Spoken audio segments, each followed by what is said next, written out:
true, some men age like good wine, and so does Toyota. It's been 40 years since the very first Camry was launched, and let's be honest, it wasn't exactly a looker. Well, the tables have turned because this thing is looking pretty sleek. As always, beauty lies in the eyes of the beholder. Some might find this car slightly old-fashioned, but I'm really liking this look. The proportions are good, the color is stunning, and the Camry is looking as elegant as ever before.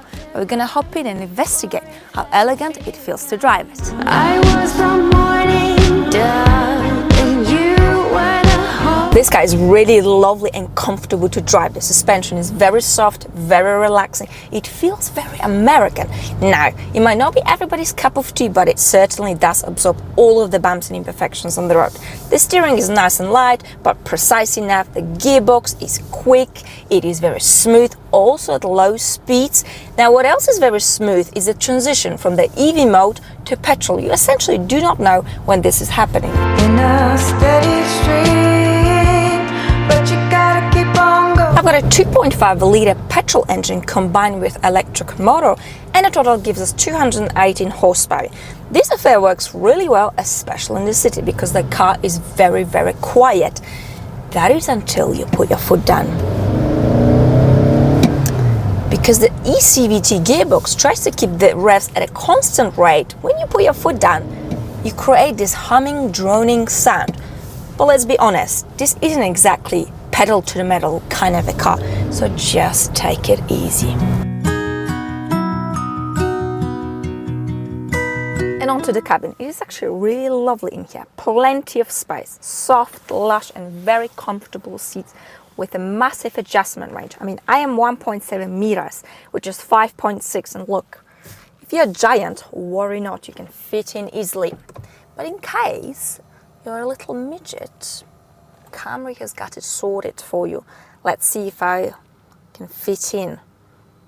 Well, I am a midget after all, look, I can. The quality of the materials and the finishing is really nice. This wood imitation isn't actually cheap and nasty. It is very clever, I like it. Solid gear lever, reminds me of the gear lever from Lexus. Now onto infotainment system. So I've got the touch screen, but we also have physical buttons, which of course are much safer and quicker to get to whilst you're driving versus fiddling with a touch screen like in an Audi. It can get a little bit tricky. The system itself is easy, straightforward, nothing complicated about it.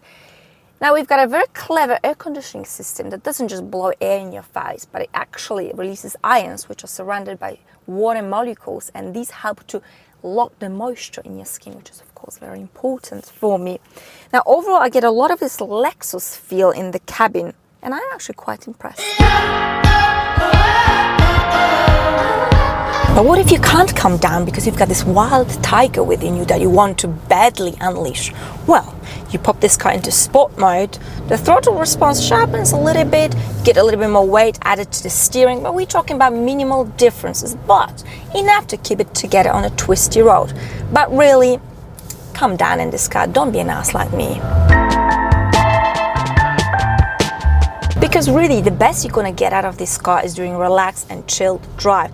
It is a beautiful long-distance cruiser, also for the passengers in the back. By the way, the battery is sitting under the bumps, and this creates a better balance and more boot space, 524 liters to be precise. The visibility in this car is very good, there are no major blind spots. And onto fuel economy.